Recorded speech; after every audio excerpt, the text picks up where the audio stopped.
Latih terus sebut nama Allah, latih riyadhah ya, latih. Suatu saat, di saat yang kita sudah lupa, tidak bernafsu, tidak berambisi jadi orang khusyuk, Allah kasih khusyuk. Dapatlah satu ibarat dalam kitab hikam, Allah bagi rahasia natijah itu, zauq itu, di waktu yang dia mau, bukan di waktu yang engkau mau.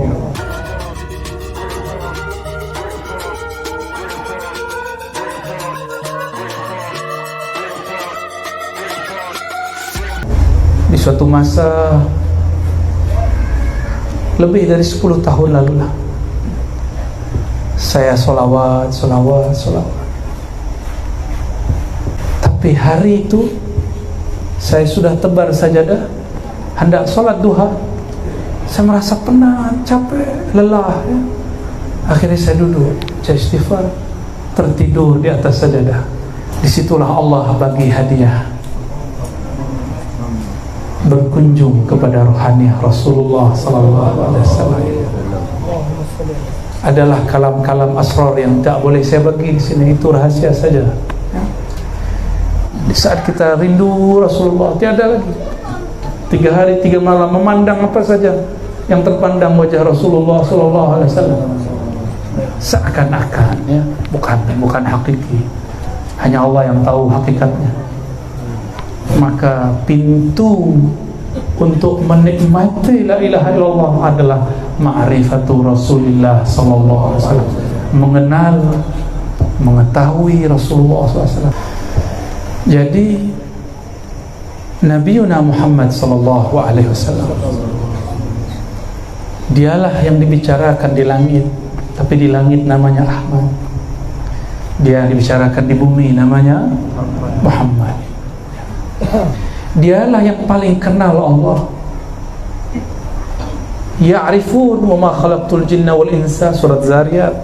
Tidaklah aku cipta jin manusia kecuali untuk mengenal aku, menyembah aku. Siapakah yang paling sempurna menyembah Allah?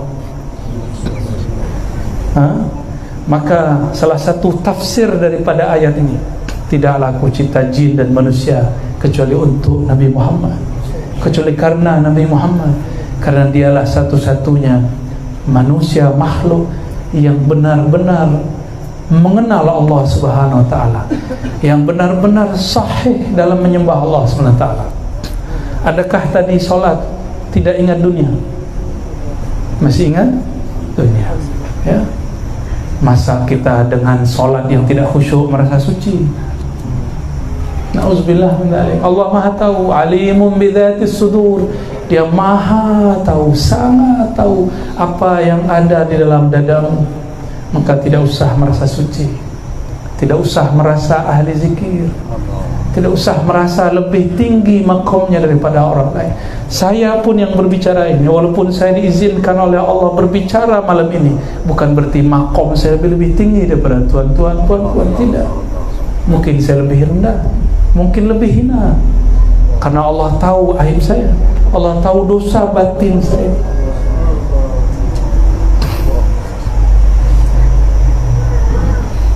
Namun insya Allah itu dapat ditutup dengan salawat.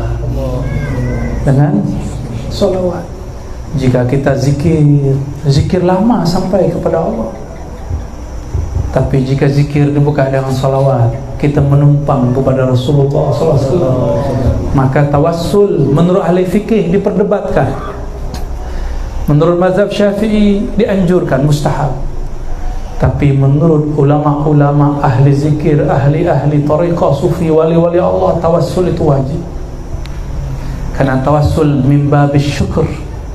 Man lam yashkurin nas lam yashkurillah. Siapa yang tidak syukur kepada manusia, dia tidak syukur kepada Allah.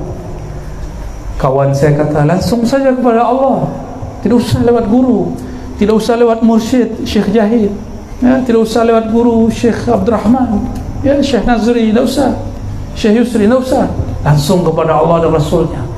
Orang ini su'ul adab, orang ini su'ul adab.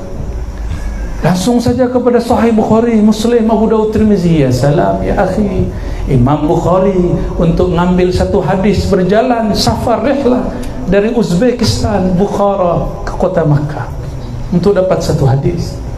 Berjalan lagi ke Madinah untuk dapat beberapa hadis, jalan lagi ke Mesir dapat sekian hadis, sampailah terkumpul gurunya 1.700 guru syekh. Maka saya pun hendak ikut jalan Imam Bukhari, saya berguru ke mana-mana. Mohon ya Tuan Syekh Jahid terima juga saya jadi murid ya. Kita hendak berguru ke siapa saja. Bahkan Imam Sya'rani mengatakan, hatta saya berguru kepada kalbun. Ta'rif? Tahu kalbun? Bukan qalbun, kalbun. Anjing. Anjing itu jika makan kenyang dia tinggal makanannya. Kita kalau sudah kerja, sudah kenyang, dompet sudah berisi, saku sudah penuh, ya, tabungan, ya, kad tu di bank sudah ada, kita mau tambah lagi, timbun lagi, timpan lagi. Kita kalah zuhud dengan kalbun.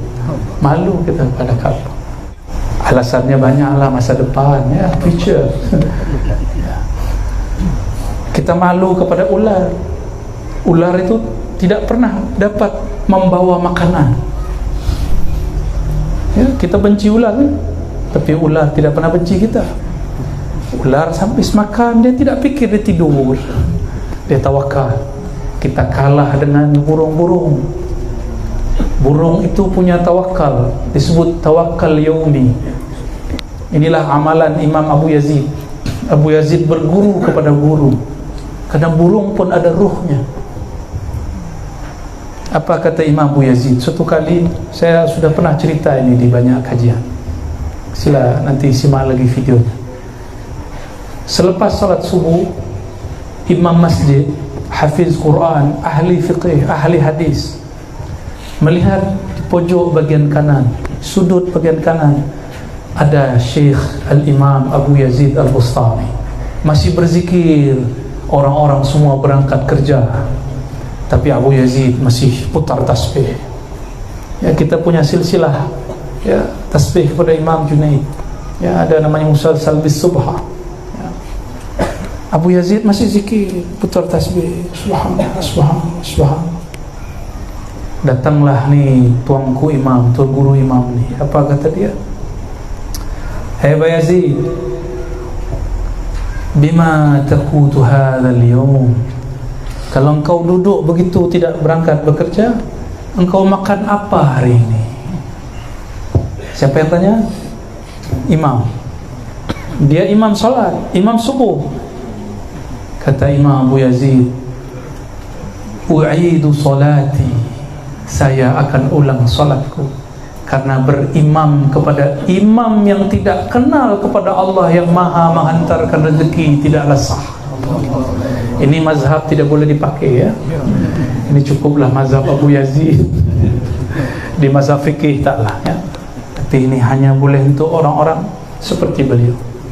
Abu Yazid punya amal solat di 1000 masjid di zaman itu. Masjid jarang, jalan kaki sepenuh negeri, kan. Ada yang mau amalkan thariqah Abu Yazid? Tawakal seperti burung, ya. Dia ulang solat. Ilmu ini turun. Salah satu pewarisnya di generasi jauh setelahnya adalah saudara Imam Ghazali, namanya Ahmad Al-Ghazali. Suatu kali Imam Abu Hamid Al-Ghazali memimpin solat. Dia ahli fiqih, tapi di dalam benak dia ada banyak perihal masalah darah haid. Dia terfikir sebelum solat, apakah tanda perempuan selesai haid? Terbawa ke dalam solat. Allahu Akbar, ya Allah, warna darah haid, ya Allah. Isi hati dan pikiran dia Allah bukakan kepada Imam Ahmad Al-Ghazali, saudaranya.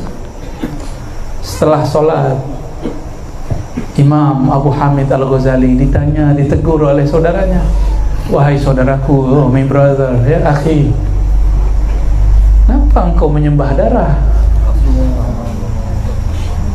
Kira-kira begitu kalau di bahasa lepas ya. Imam Ghazali tobat mendengar itu. Ya tubu ila Allah, dia tobat. Maka ahli-ahli zikir ni, ahli-ahli qalbu, dia bertobat bukan hanya dari dosa mata, itu orang awam. Bukan hanya dari dosa telinga, dosa lisan, dosa kemaluan, dosa perut, tangan, kaki, itu biasa. Tapi mereka bahkan taubat dari dosa fikiran dalam salat. Semoga kita ini diizinkan Allah naik maqam ke maqam itu. Ya. Oleh karenanya, jika selesai selepas solat baca assalamualaikum kanan, assalamualaikum kiri, minta ampunlah kepada Allah.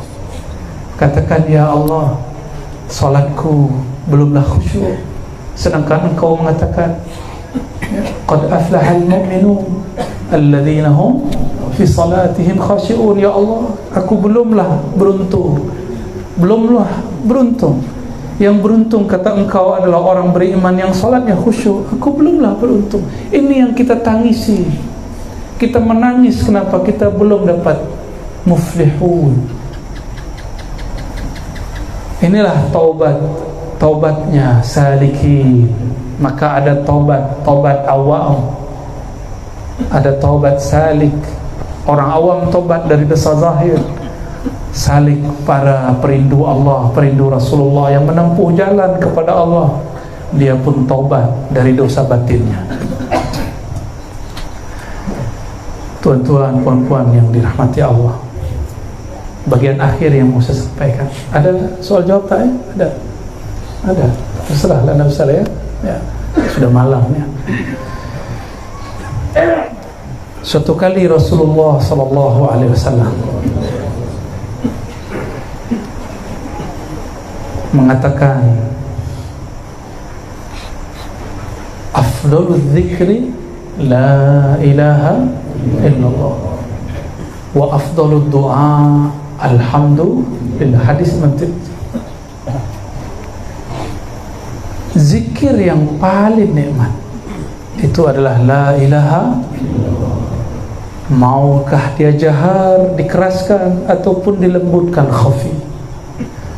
Tapi kawan saya ada satu orang, dua orang, ketika Dr. Yusri lagi pimpin zikir, di hatinya, Allah, kenapa diteriak-teriakkan? Allah Maha mendengar, kenapa suara keras-keras? Orang sudah menikmati zikir, dia masih bertanya di hatinya. Ya. Dia lisannya baca la ilaha illallah, tapi qalbunya melayang-layang. Qalbunya berpencar, qalbunya lari sana sini. Orang ini tidak dipandang oleh Allah karena qalbunya ghafil. Tapi tak apa. Kata Imam Nata'ala Sakandari, la taturki dzikra li'adami hudurika ma'allah. Kamu jangan berputus asa, jangan tinggalkan zikirmu meskipun belum khusyuk, belum hadir. Latih terus sebut nama Allah, latih riyadhah ya, latih. Suatu saat, di saat yang kita sudah lupa, tidak bernafsu, tidak berambisi jadi orang khusyuk, Allah kasih khusyuk supaya sang hamba sadar bahwa khusyuk bukanlah usaha dia, tapi khusyuk adalah hadiah mutlak dari Allah Subhanahu wa ta'ala. Dulu saya ingin sekali mimpi bertemu Rasulullah, maka saya setiap duha Jumaat, qabla al-Jum'ah, saya duduk hadap sajadah, selawat banyak-banyak, tapi tak kunjung mimpi bertemu Rasulullah sallallahu alaihi wasallam. Di suatu masa lebih dari 10 tahun lalu lah, saya solawat. Tapi hari itu saya sudah tebar sajadah, hendak solat duha. Saya merasa penat, capek, lelah ya. Akhirnya saya duduk, saya istighfar, tertidur di atas sajadah. Belum solawat satu kali pun. Di Disitulah Allah bagi hadiah, berkunjung kepada rohaniah Rasulullah SAW. Adalah kalam-kalam asrar yang tak boleh saya bagi di sini, itu rahasia saja. Lalu saya bangun, sudah setengah 12, jam 12 Jumat. Tapi lama saya duduk menangis. Lama saya kemudian berfikir, ya Allah, ampun ya Allah, saya dulu mengira jika engkau banyak salawat Ar-Razi, engkau akan bertemu Rasulullah. Ternyata tidak. Justru sebaliknya, di saat saya lupa, lalai, tertidur, penat, Allah bagi hadiah. Dapatlah satu ibarat dalam kitab hikam, Allah bagi rahasia natijah itu, zauq itu, di waktu yang dia mau, bukan di waktu yang engkau mau. Karena dia tidak boleh dipaksa. Ya, kita bersyukur. Maka salawat saja. Apabila sudah lupa dengan ambisi mau bertemu Rasulullah, jangan bernafsu bermimpi ketemu Rasulullah. Nanti kita akan dipertemukan dengan rohani Rasulullah SAW. Hijab kita dengan Rasulullah adalah nafsu. Tapi nafsu ini baik, disebut dengan hijabun nur, hijab cahaya. Ingin jadi wali. Ada juga kawan saya ingin jadi mursyid, lagi zikir, ya Allah jadi mursyid, ya Allah jadi mursyid. Ya, ini guru-guru kita paham lah, itu ada murid-murid begitu ya. Saya pun dulu waktu masih muda belia begitu, ya Allah ingin jadi mursyid. Tapi di saat saya lupa pengen jadi mursyid, diangkat oleh guru. Di saat kita rindu Rasulullah, tiada lagi 3 hari 3 malam memandang apa saja yang terpandang wajah Rasulullah SAW. Seakan-akan ya, bukan hakiki. Hanya Allah yang tahu hakikatnya. Sudah lupa itu. Sudah tidak ada minat, tidak ada lagi nafsu ingin jadi mursyid. Baru dibagi ijazah oleh guru. Ya.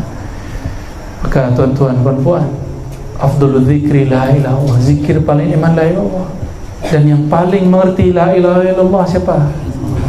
Maka pintu untuk menikmati la ilaha illallah adalah ma'rifatu Rasulullah sallallahu alaihi wasallam, mengenal, mengetahui Rasulullah SAW. Maka saya berharap tuan-tuan, tuan guru, para masyaikh, alim ulama, hidupkan majlis selawat. Hidupkan. Boleh pakai apa, terbangan, rebana, boleh tidak. Itu hanya manhaj, cara. Ya, ada yang suka ramai, tuh Dr. Yusri suka rock, tahu ya, tuh. Ada yang suka lembut. Itu cara-cara guru. Kita tak boleh mengatakan saya tak suka guru fulan, dia zikirnya keras. Jangan atur-aturlah guru ya. Suul adab itu. Saya suka guru fulan, berarti kita ikut guru dengan nafsu. Jangan ikut guru dengan nafsu. Tanggalkan nafsu. Ya. Tuan-tuan, puan-puan, mari kenal Allah, kenal Rasulullah SAW. Mari guru-guru ceritakan kisah Nabi. Umat ini tidak akan pernah bosan jika ada dalam kolbunya dan nur Nabi Muhammad, tidak akan bosan cerita Nabi. Sepakat? Ya, maka guru-guru, tuan-tuan, banyak-banyak cerita Nabi. Nabi, apapun cerita, sebanyak apapun kisah, tidak akan pernah habis. Tidak akan pernah habis. Jadi jangan pernah bosan ya. Kita sambut, kita dukung ya. Saya mendukung penuh majelis ini, pondok pesantren ini ya. Semoga Allah memberkahi muassisnya, guru-guru yang datang ke sini, jemaah-jemaah yang hadir di majelis ini, pelajar-pelajar yang menuntut ilmu di tempat ini, untuk orang-orang yang juga berwakaf, berihsan, donasi ke tempat ini. Semoga mereka yang berkhidmat Allah berkahi, kita yang hadir Allah ridhai. Amin. Dan kepada para pelajar Allah bukakan mata hatinya sehingga dia cinta Allah, cinta Rasulullah, diberikan pemahaman tafaqquh fiddin. Al-Fatihah. A'udzubillahi minasyaitonir rajim. Alhamdulillahirabbil alamin arrahman. Iyyaka na'budu wa iyyaka nasta'in. Shiratal ladzina an'amta 'alaihim. Barangkali itu dari saya. Mohon maaf jika ada yang tersinggung, bukan bermaksud menyinggung, ya, bukan bermaksud menggurui, tapi memang disuruh jadi guru. Sempurnaan milik Allah, cahaya Rasulullah SAW. Semoga malam ini kita diridhoinya, diberi syafaatnya. Amin Rabbal Alamin. Assalamualaikum warahmatullahi wabarakatuh. Like, subscribe ya. Dadah. Di tombol merah ini. Dadah. Like, subscribe, and komen ya. Mudah-mudahan kalian semua bisa menikmati video ini. Terima kasih.